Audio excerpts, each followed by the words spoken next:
지금 말하고자 하는 바는 사실은 제목에서는 좀 약간 어려울 수도 있는 블록체인 기반의 커뮤니티 마이크로 그리드지만 전달하는 톤은 비전문가 분들이 듣는다고 생각하고 난이도가 높지 않게 하겠습니다.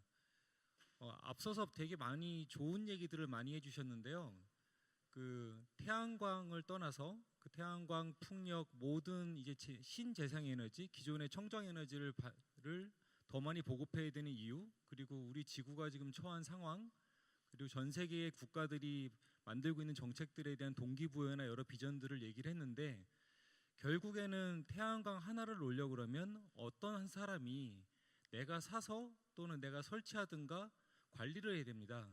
결국 가장 작은 단위는 시민이 주체가 돼야 되는데, 아직도 시민들이 여러 가지 이유로 많은 사업들에 동참하는 것을 꺼리고 있습니다. 그래서 그런 사례 중에서 단순하지 않지만 좀 마이크로 그리드라고 하는, 방금 전에 이제 SH공사 사례로 말씀해 주신 것처럼 일종의 버추얼 파워 플랜테이션 같은 개념을 도입해서 기술은 블록체인이라는 기술을 쓰되 어떻게 시민들과 같이 사업을 만들어 갔는지를 뉴욕 사례로 알려드리겠습니다. 제목은 부제는 그렇습니다. 뉴욕의 브루클린 사례로 본 시민 수용성의 향상 가능성을 알아보고자 합니다. 여기 써놓은 질문들이 제가 항상 한국에 오면 이 패널로서나 아니면 토론자로서나 여러 관중들한테 많이 묻습니다. 일반적으로 집에서 태양광 사업을 서울시나 또는 지방정부에서 브로셔가 왔을 때 이러한 질문들을 머릿속에 하게 됩니다. 하나하나 좀 읽어보면요, 소규모 태양광을 줄 때 지금은 거의 보조금이 없으면 사지 않는다는 인식이 있습니다. 그럼 보조금이 없으면 과연 살까? 이런 질문이 있고요. 두 번째는 우리가 간과하는 부분이, 많은 부분이 내가 오랫동안 그 패널을 쓸 사람이 아닙니다. 아이들의 학교 때문에 그 아파트에 5년을 살 수도 있고 또는 어떠한 이유로든 10년을 살 수도 있습니다. 하지만 태양광이라는 수단은 20년 이상을 80% 이상으로 성능 발휘를 할 수 있는 굉장히 장기적인 재생에너지 수단입니다. 그런 면에서 보면 나는 세입자이고 전세기간 끝나면 이사 갈 건데 내가 굳이 애써서 이걸 설치해 놓을 필요가 뭐가 있느냐? 거꾸로 반대로 주인 입장에서도 마찬가지의 질문들을 하게 됩니다. 내가 사는 게 아닌데 굳이 왜 이런 걸 왜 하느냐라는 질문이 있고요. 태양광을 설치해내니 도대체 이게 작동되는지 안 되는지에 대한 거를 잘 모르겠다. 요즘은 이제 통신사에서 많은 솔루션을 제공하지만 아직까지도 그 솔루션도 한 달에 10,000원 이상을 내야 되는 돈입니다. 결국 돈을 써야 내 편의를 얻는 시장이기 때문에 여전히 이런 질문은 유효합니다. 세 번째는 태양광 발코니를 설치하고 그나마 어떤 부분에 좋은 혜택을 얻었다는 것이 결국에는 한전으로부터 고지서를 받고 나면 알 수 있습니다. 얼마 전에 이제 산자부 장관님께서 발표를 하셨잖아요. 폭염 때문에 고지서의 누진세를 일부 완화해 주겠다고. 근데 완화해 주는 것 중에 가장 큰 논의점이 뭐였냐면 25일 기준으로 하느냐 말일 기준으로 하느냐예요. 결국에는 우리는 어떻게 정산해서 정부가 고지서를 주는 거에 따라서 한 달 뒤에 그 혜택을 알고 하길 잘했다 안 했다라고 후에 판단을 하게 됩니다. 그리고 가장 마지막 질문이 제가 제일 많이 듣는 겁니다. 솔직히 정부에서 하는 모든 사업에 관심이 없다. 정부가 하면. 어떻게 하면 정부가 하지만 정부가 하는 일이 곧 나의 사업이라는 거에 인식이 생길 수 있는 부분에 대한 답이 있다고 생각합니다. 그래서 제가 브루클린에 가서 실제로 인터뷰를 하면서 너네는 이 사업을 왜 브루클린에서 하고 어떻게 이만큼 잘 됐다고 생각하느냐로 물었을 때 딱 한 가지의 키워드는 이겁니다. 심리적인 주인의식이라는 거예요. 우리가 회사의 주식을 한 가지라도 사면 주식시장에서 관심 있게 보잖아요. 내 돈이 오르고 내리니까.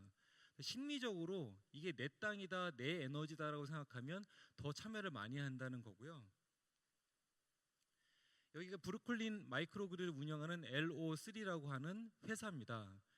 마이크로그리드라는 건 얼마 전에 정부에서 발표한 세종시, 부산 같은 데 스마트 그리드 사업 단지를 얘기하고요. 그걸 운영하고 혁신 기술을 넣는 기업은 이제 LO3라고 하는 에너지 기업입니다. 왼쪽에 있는 친구는 지금은 다니지 않는데 이 친구는 무슨 역할을 하냐면 IT 전문가가 아닙니다. 기본적으로 블록체인을 기반으로 하는 IT를 제공하는 서비스 업체지만 이 친구는 시민들을 만나서 교육하고 설명하고 대학생들 만나서 자기들의 기술에 대해 쉽게 풀어서 얘기해주고 관련된 부분에 더 동참할 수 있도록 하는 일종의 외교관입니다. 민간 외교관이라고 보시면 되고요. 대신 기술적인 지식은 가지고 있고, 오른쪽에 있는 친구는 이제 뉴욕에서 지금 활발하게 활동하고 있는 스마트 루프 솔루션을 하고 있는 친구고요. 이렇게 많은 협업들을 합니다. 마이크로 그리드 사업은 브루클린이라고 하는 뉴욕이 이제 5개의 구로 이루어져 있는데 구 안에는 동이 또 있습니다. 근데 그 구 중에 하나가, 가장 큰 구 중에 하나가 브루클린이고요. 브루클린의 요 3가지 파크 슬롭, 고아나스, 보렘 힐스라고 하는 동을 시범 사업지구로 지정을 하고, 그 시범 사업지구를 본격적으로 하기 전에 조그마한 동네 하나를 잡아서 샌드박스의 개념 뭐냐면, 여기에 기존에 있는 규제와 상관없이 여기서 네 마음대로 할 수 있다라고 하는 규제 프리 존을 설정해 주는 겁니다. 여기서 실험을 하고 여기서 된 것들은 다른 쪽 지역으로 확산하는 것들을 꼭 뉴욕뿐만 아니라 뭐 캐나다 토론토도 하고 있고 많은 지역들이 같은 방식을 하고 있습니다. 근데 여기서 나올 것 중에 여러 가지 사례 중에 꼭 이제 명심해야 되는 것 중에 하나는 이 프로슈머라는 단어입니다. 앞에서도 많이 나왔어요. 프로슈머는 뭐냐? 뭐 이제 프로듀서와 컨슈머라는 이제 에너지를 생산하면서 자기도 소비하는 적극적인 에너지 사용 주체를 얘기하잖아요. 이 기업은 이런 프로슈머들이 홍보를 했습니다. 기업이 나와서 내가 뭘 하고 있는가를 한 게 아니라 거의 대부분 90% 이상의 홍보 자료는 옆에서 누가 가르쳐준 거 읽는 게 아닌 자기가 자기 빌딩에서 어떻게 참여를 했는지 이 수많은 사람들이 다 자기 빌딩과 자기 건물에서 찍은 겁니다. 이게 뉴스 자료, 우리나라 중앙일보, 조선일보 같은 데에 출연된 각자의 인터뷰 사진입니다. 그럼 과연 우리는 서울시나 저 같은 또는 여기 와 있는 모든 패널 같은 전문가가 없이 설명하고 남을 더 적극적으로 에너지 시장을 끌어들일 수 있는 민간 전문가, 민간 홍보가가 있는가에 대해 생각해 볼 문제입니다. 이게 샌드박스입니다. 브루클린의 파크슬롭 에어리아의 요 스트릿 중에 노란색으로 쳐져 있는 부분을 샌드박스로 잡고, 이 중에 아까 나왔던 그림 중에서 첫 번째 시작은 마사 할머니라는 사람이 자기 지붕에다가 태양광을 깔고, 이 사람이 에너지를 공급하는 첫 번째 주체가 되고, 태양광을 깔지 않았지만 나 그거 살래 하고 하는 일반 소비자 그룹들을 동창 그룹을 만드는 다음에 실제로 거래가 에너지를 주고받고 에너지가 어떻게 흐르는지에 대해서 테스트하는 모델을 짠 겁니다. 미국에 있는 모든 혁신 기업은 파일럿이라고 해서 시범 담지를 실제로 합니다. 그러니까 마치 그냥 연구를 하거나 시뮬레이션을 돌리는 게 아니라 실제 데이터, 실제 쓰는 사람이 거기에 동참해서 실 데이터를 만들어내고 봅니다. 그러니까 왼쪽에 있는 거는 이 기업이 만들어낸 미터기고요. 국내는 아까 마틴 씨가 설명을 할 때 전기차가 있는데 전기차가 충전도 되지만 전기차가 다른 걸 또 충전해 줄 수 있는 디스차지라는 방전 기능이 없는 차들이 많습니다. 마찬가지로 전기도 계량기라는 게 한 방향으로만 흐르고, 만약에 내가 에너지가 남아서 한전에 줘야지 할 때는 그 흐르게 할 수 있는 계량기를 만들어 줘야 됩니다. 그게 어떤 사람이 넷 미터링이 기능이 있는 계량기라고도 부르고, 또는 트랜스 액티브, 양방향 그리드에 있는 계량기라고도 부릅니다. 이 친구들이 한 역할은 일반 계량기에서 전기가 반대 방향, 정상 방향으로 양쪽으로 흐를 수 있도록 해주고, 그 흐른 거를 계산할 수 있는 컴퓨터를 붙인 겁니다. 왼쪽에 보시면 계량기에서는 보통은 자석이 있어서, 지금은 좀 그 진보가 됐지만 기본적으로는 전기가 흐르면 자석이 움직이고 자석이 계량기 숫자를 돌리고 돌려서 그걸 검침을 합니다. 예전엔 그랬죠. 그거 부분에 어떻게 검침했는지가 지금은 컴퓨터 포트처럼 시리얼 포트를 키우면 얼마만큼의 계량기가 돌아갔는지를 알 수가 있습니다. 그거를 컴퓨터로 읽어서 우리가 생각하는 큰 하늘 속에 있는 클라우드 위로 다 올립니다. 그걸 블록체인이라는 기술로 하는 건데요. 이게 간단한 예입니다. 아까 제가 마사의 할머니를 예를 들었는데, 왼쪽에 있는 집이 마사의 할머니가 지붕에다 태양광을 놓은 집이고, 오른쪽에 있는 집은 그냥 태양광을 설치하지 않은 그냥 에너지를 쓰는 집입니다. 마사의 할머니는 이 마이크로 그리드에 속해져 있지만 다른 사람은 일반 그냥 우리로 얘기하면 한전망에 속해져 있습니다. 그럼 두 사람이 어떻게 주고받느냐? 아까 박사님, 수석님이 얘기하신 것처럼 가상의 전력 거래 시장을 이 사람들이 제공을 하고 실제 전기는 가지 않습니다. 실제 전기가 한전으로 얼마를 가고 이 사람은 한전한테서 어떻게 거꾸로 돌려서 받았는지에 대한 정보만을 가는 겁니다. 이 부분은 이제 뒤에 블록체인 기술을 설명할 때 말씀을 드리고요. 그런 것들을 좀 더 보안성이 강하고 남이 훔쳐보면 안 되고 내 정보기 때문에, 그리고 그런 것들 여러 사람과 주고받고 보관할 수 있는 원장이라고 하는 레저를 보관하는 기술이 이제 블록체인 기술이고요. 이게 실제로 모든 사람들이 가지는 휴대폰상의 앱 사진입니다. 앱 사진을 보시면 왼쪽은 나의 데이터고 오른쪽은 내가 속해져 있는 그룹에서 내가 몇 등인지를 보여주는 겁니다. 그럼 간단히 보시면 무슨 얘기인지는 아실 텐데, 왼쪽에 제가 빨간 줄을 쳐놓은 줄이 있습니다. P2P, 개인과 개인 간에 거래하는 가격 레이트가 요금이 두 가지입니다. 우리로 치면 한전에서 사는 가격, 그게 킬로와트 아워당 1.25불이고요. 근데 이웃한테 사는 가격은 2불입니다. 이게 이전까지 들으셨던 내용들하고 정반대입니다. 재생에너지를 촉진하는 방법이 더 싸기 때문에 경제성을 좋게 만들면, 근데 반대를 생각해 보세요. 내가 에너지를 그렇게 쓸 때는, 수급을 할 때는, 돈을 써서 나를 쓸 때는 가능한 싸게 쓰는 게 맞지만 내가 팔 때는 싸게 팔고 싶으세요? 그런 논리 생각하면 결국 프로슈머라는 사람들을 동참하게 만드는 길은 어떻게 하면 자기도 이득을, 경제적인 이득과 재미를 볼까를 만들어주는 거죠. 맨 밑에 보시면 자기가 세팅을 할 수 있어요. 내가 생산한 에너지 중에서 최대 하루에 4불어치만 팔아라. 나머지는 내가 쓸게. 자기가 설정을 할 수 있도록 돼 있고요. 약간 복잡합니다. 이 부분은 개선을 더해서 다음 버전이 나왔지만 개념을 설명해 드리기 위해서 보여드리고요.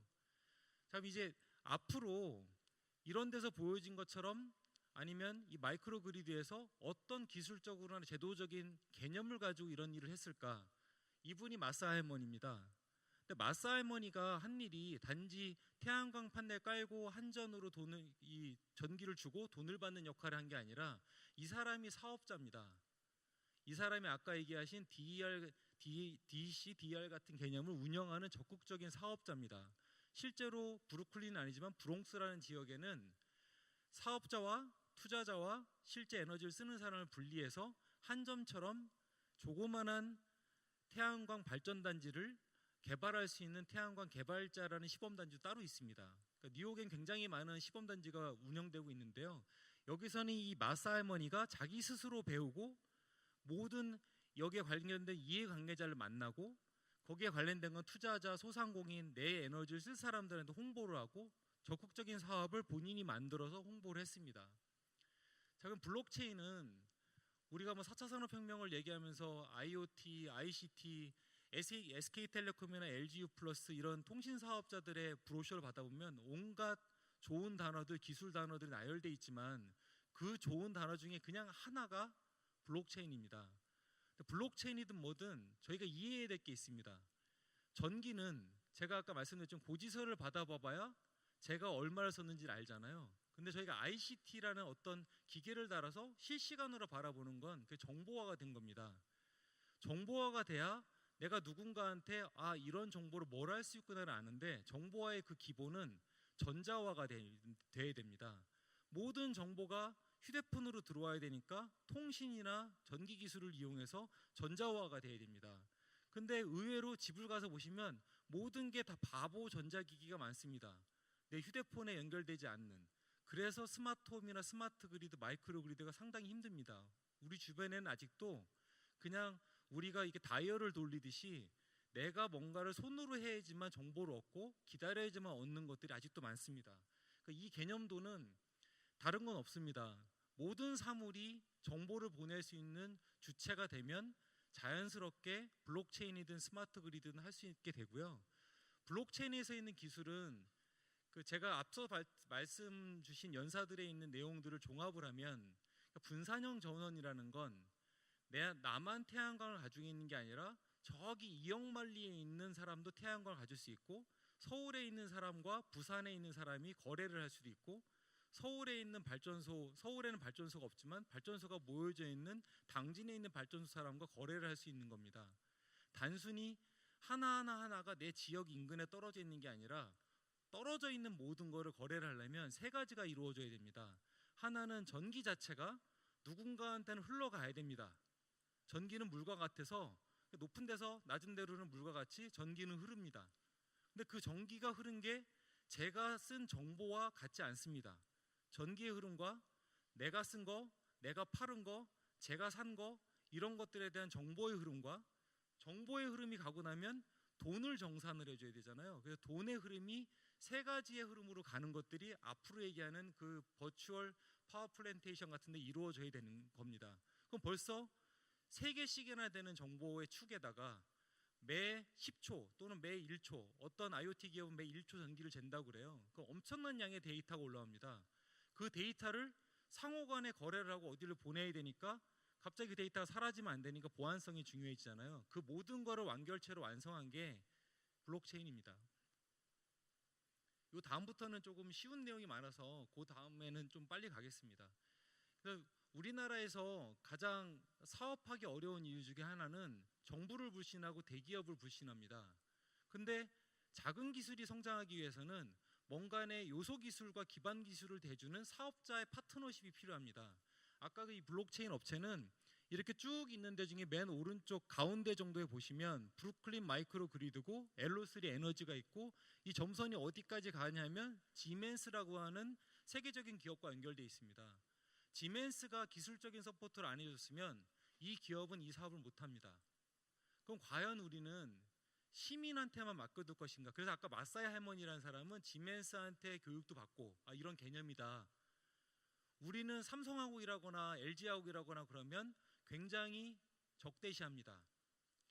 그 사람들이 사업하는 부분에 무리가 되는 부분도 있겠지만 전체의 생태계는 같이 가야 된다고 생각합니다. 세 번째는 뭘 팔려고 많이 합니다. 전기를 팔려고 하지만 사실은 잘 쓰는 게 더 중요합니다. 그래서 뒤에 사례에서 나오겠지만 아까 교수님 한 분이 소개를 해주신 내용 중에 뭐 어떤 내용이 있었냐면 아마도 미국에서 잘 지어놓은 거에 대한 에너지 효율이 한국에서 웬만큼 지어놓은 것보다도 나쁩니다. 왜 그러냐면요, 미국에서는 에너지를 아껴가면서까지 추워가면서까지 아끼라고 하지 않습니다. 효율을 높여서 잘 쓰라고 하죠. 그래서 단위 효율은 높을 수 있습니다. 1:1 비율로 내가 단위 면적당 1년당 쓰는 킬로와트아워 전기요금 나오는 게 적다고 에너지 효율이 높은 게 아니라 그동안에 춥고 에어컨 못 끼고 덥고 그러면 무슨 소용이 있냐는 거죠. 그러니까 잘 써야 됩니다. 그 잘 쓰는 여러 기계들이 있습니다. 냉장고도 잘 써야 되고요. 물론 에너지가 효율적인 걸 냉장고를 써야 되지만 냉장고 전기를 아낀다고 끌 수 없잖아요. 내가 시원한 거 좋아하는데 얼음 만들어 먹는 거 얼음 만들어 먹어야 되잖아요. 아까 마틴 씨가 토스터기 얘기 들었는데 나 빵 너무 좋아하는데 토스터기 참아가면서 아침에 먹어야 될 거를 전기 피크 올라가지 말라고 11시 30분에 먹을 수는 없습니다. 먹을 때 먹어야 됩니다. 그거를 기술이 뒷받침을 해주는 거지 내 라이프 스타일을 바꾸는 건 아니라고 생각합니다. 자, 이제 저는 전공이 부동산입니다. 원래 전공이 건축과 부동산을 했는데요. 자, 이제부터는 태양광, 전지 이런 게 아니라 그냥 사람들, 우리가 사는 도시들은 무엇을 원할까? 그 원하는 사람들한테 해준 태양광의 사례를 보여드리려고 그럽니다. 이전까지는 서울시가 공급을 어떻게든 빠른 시간 내에 많은 사람들한테 하면 어떻게 할까를 궁리하는데 그 방법은 공급자 측면에서 맞습니다. 하지만 받아주는 사람의 입장을 잘 고려를 해야 되잖아요. 고객으로 보면. 그 고객들의 입장을 반영한 사례들이 뭐가 있을지 봅니다.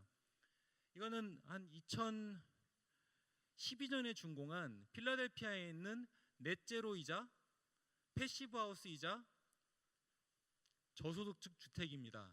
제가 뭐라고 이름을 붙였냐면 벤츠급 저소득 주거 하우징입니다. 이거는 용량 개념으로 넷제로가 아니라 실시간으로 넷제로입니다. 전기료가 세금 이외에는 아무것도 나오지 않는데요. 요거는 이제 우리나라에서 볼 때 어떤 걸 보시면 되냐면 요만한 빌라를 서울시가 만약에 지붕 면적만 아까 인면에 깔면 효율이 떨어진다고 배우셨잖아요. 그러면 지붕에다만 깔아서 한 빌라를 저렇게 넷제로를 만들 수 있을까의 사례를 한 겁니다. 그것도 저소득 주택을. 공사비도 일반 공사비보다 낮습니다. 그 이유는 이렇게 보이는 건물들을 컨테이너 인면 같은 걸 활용해서 인면을 건물의 측면을 구성했고요. 안에 보시면은 페인트 위에는 마감재도 많이 줄였습니다. 디자인을 도입하고 좀 더 어떻게 하면 부재를 적게 사용해서 저렴한 주택을 지을까를 디자인적으로 창의적으로 궁리하지 건설사랑 가격 내고를 많이 해서 하지 않았습니다.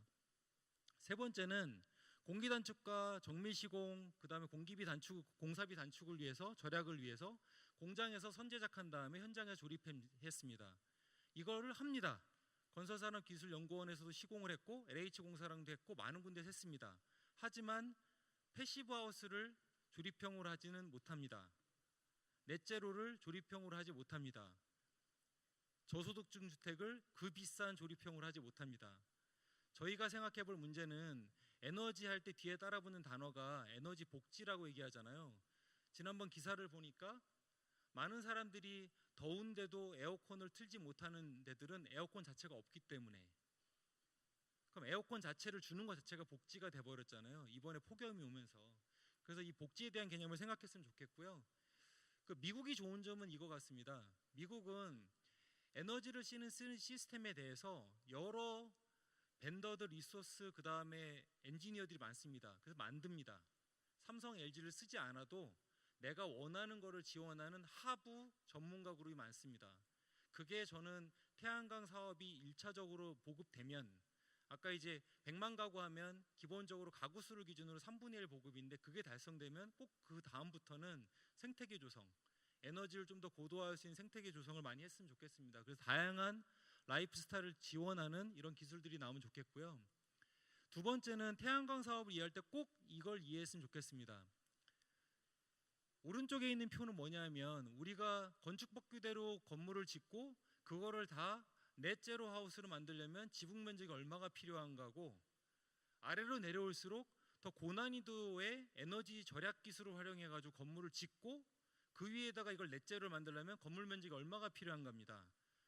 그러니까 딱 보기에도 일반적인 건축물로 지으면 에너지가 효율적인 건축물보다 최대 4.4배가 필요해요. 그럼 거꾸로 가구 수로 바꾸면 서울시가 추진하려는 1기가와트 신재생 에너지를 가지고 100만 가구를 보급하는 게 아니라 400만 가구를 보급할 수 있는 겁니다. 만약 400만 가구가 다 패시브 그레이드면. 그래서 생각해볼 문제죠. 뭐가 맞다는 제가 얘기할 수 없습니다. 하지만 이런 측면이 있습니다. 수요와 공급과 에너지를 수급하는, 쓰는 것과 에너지를 공급하는 것과 아주 밀접하게 관련이 되어 있습니다. 뉴욕시 같은 경우는 그래서 수요를 규제합니다. 공급을 규제하는 것보다는. 뉴욕시의 사례인데요. 오른쪽에 있는 건 시애틀에 지어진 겁니다. 워싱턴주 시애틀에 있는 거고, 뉴욕시 같은 경우는 일반적인 뉴욕시의 오피스 건물 대비 지금 지향하고자 하는 거가 약 80%의 에너지를 줄이고자 합니다.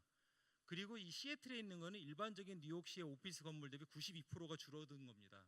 그래서 그 조그마한 건물에 지붕 하나에다가 태양광을 깔고도 모든 건물이 넷제로로 돌아가게 됩니다. 세 번째는 저희가 태양광 사례 앞에서 많이 보여드렸지만 BIPB의 가장 큰 고민이 그거잖아요. 어떻게 하면 이쁘게 만들까, 매력적으로 만들까. 그러니까 패시브 하우스나 에너지 기술을 다루는 사람들은 커튼월 구조로 통창으로 내는 거, 아파트에, 고급 아파트에 들어가는 것처럼, 주상복합에 들어가는 것처럼 그런 구조를 아주 싫어합니다. 에너지 효율이 떨어지기 때문에. 다 빵빵이 창을 뚫으라고 그러거든요. 근데 반대로 아파트를, 요즘에 얼마 전에 나왔던 거는 평당 1억 아파트가 나왔는데, 다들 우리가 주거에서 바라는 건 내 자산 가치가 먼저지 에너지 효율이 먼저 아닙니다. 에너지 효율을 위해서 태양광 붙여서 자산 가치 떨어지면 아무도 안 합니다. 그럼 어떻게 하면 사람들한테 태양광이라는 게 나의 밸류를 떨어뜨리는 게 아니라는 걸 보여줄까라는 겁니다. 이거는 제가 같이 일하고 있는 혁신 기업인데요. 그러니까 옥상을 하나의 정원으로 탈바꿈시키는 겁니다. 그래서 일반적으로 아까 보셨던 것들은 다 풀도 없고 의자도 없고 그런데, 이건 모든 게 100% 조립형으로 되어 있고요. 이렇게 조립을 하고 나면 지붕 구조에서 구조가 탄탄하지 않은 지붕 구조를 옆에 파라펫 구조에다가 트러스트를 걸고 그 위에다가 조경과 의자들을 놓을 수 있는 일체형 시스템을 100% 조립으로 합니다. 용접 쓰지 않고요. 고등학생이 두 팔로 들고 들어가면 한 가지 한 가지씩 부재를 들고 갈 수 있습니다. 업자를 쓰지 않고 조립할 수 있습니다. 이건 다른 사례입니다. 그러니까 이렇게 만들 수 있습니다. 그리고 이렇게 됐는데 밤에도 이렇게 활용할 수 있습니다. 아까 누군가가 얘기를 했죠. 배터리를 활용을 하면 태양광이 발전 소스가 아니라 나의 정자가 되는 겁니다. 커뮤니티 정자가 된다고 생각하고요. 세 번째 기술은 주차장을 놀고 있는 솔루션인데요. 주차장에 우리가 필요한 많은 도시 기반 솔루션들이 필요합니다. 어떨 때는 그 주차장에 열도 제어되고 온도, 습도, 비가 온 거, 그리고 공기질, 사람들이 얼마나 통행했는가, 어두운 주차장에는 거기에 조명도 줘야 되고요. 이런 많은 것들을 담을 수 있는 종합 솔루션이 필요합니다. 아까 거를 연결해서 만들면 이렇게 됩니다. 그래서 100% 모듈형 무한 확장 가능하고 장비가 없이 사람이 벤치와 드라이버만 들고 가서 조립할 수 있고요. 이게 필요 없으면 100% 조립을 해체해서 다른 지역에 옮길 수 있고요. ESS 배터리는 하부 다리 구조에다가 통합할 수 있고요. 고등학생들한테 2시간 가르치면 조립할 수 있습니다. 그래서 조립하는 과정은 이렇습니다. 다리를 놓고 구조를 세운 다음에 태양광 판넬을 설치하고 제킹 리프트로 우리 트럭에서 조이는 그 리프트로 잡아당기면 태양광에 씁니다. 실제로 이렇게 지금 시범 단지를 하고 있습니다. 이건 펜실베니아에 있는 건데요. 이렇게 가운데 있는 주차장에 저렇게 테스트로 전기차 충전소 겸 가리개 겸 거기에 센서가 달린 것까지 넣어주고 나머지 사업을 확장하려고 합니다. 그래서 여기까지 사례를 말씀드렸고요. 제가 결론적으로 말씀드리고 싶은 거는 그러니까 태양광 사업은 지금 아주 미미한 단계입니다. 5%, 3% 저희가 이 부분에 어떤 좋고 나쁨을 다루는 단계보다는 일단은 많은 사람들이 많이 보급해서 최대한 많이 보급한 상태에서 뭔가를 논의할 수 있어야 됩니다. 아직까지는 장단점을 논의하기에 어떤 기술이 좋고 어떤 기술이 나쁘고 보다는 이전까지 보여드린 사례처럼 어떻게 하면 시민들이 좀 더 많이 수용할 수 있는가를 가지고 양쪽으로 먼저 확산이 많이 되는 게 더 필요하지 않을까 해서 그런 사례를 모아봤습니다. 감사합니다.